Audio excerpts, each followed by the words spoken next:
शिंदेंचा गट हस्तक्षेप करत असल्याचा आरोप ठाकरे गटाचे खासदार संजय राऊतांनी केलाय। राऊतांच्या त्या आरोपाला मुंबई भाजप अध्यक्ष आशिष शेलारांनी प्रत्युत्तर दिलं।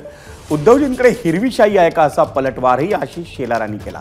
तसंच उद्धव ठाकरे हे कुटुंबासह लंडनला पळण्याच्या तयारीत असल्याचा आरोप नितेश राणेंनी केलाय।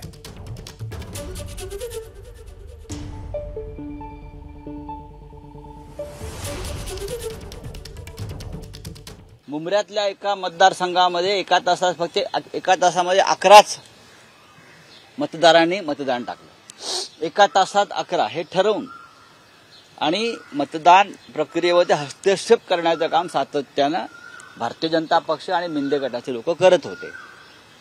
ही त्यांच्या मनामध्ये भीती होती, हारण्याची भीती आहे, पराभवाची भीती आहे। ही आम्ही निवडणूक आयोगाच्या निदर्शनास ही बाब आणली।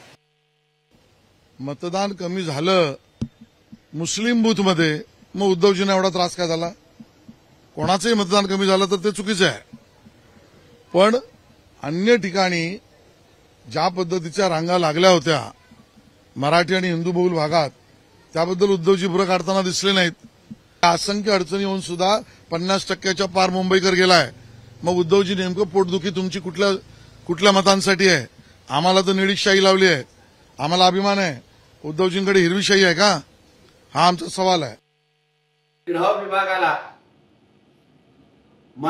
मी परत एकदा विनंती करेन की लवकरात लवकर उद्धव ठाकरे, आदित्य ठाकरे आणि कुटुंबाचं पासपोर्ट त्यांनी जप्त करून घ्यावं।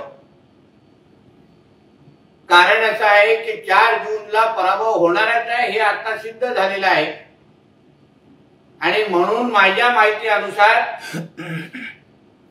ते कुटुंब लंडनला पळण्याच्या तयारीमध्ये आहे। अंगावर असलेले भ्रष्टाचाराचे आणि खुनाचे आरोप याचमुळे उद्धव ठाकरे आपल्या मुलांना घेऊन लंडनला पळण्याच्या तयारीमध्ये आहे। एबीपी माझा, उघडा डोळे बघा नीट।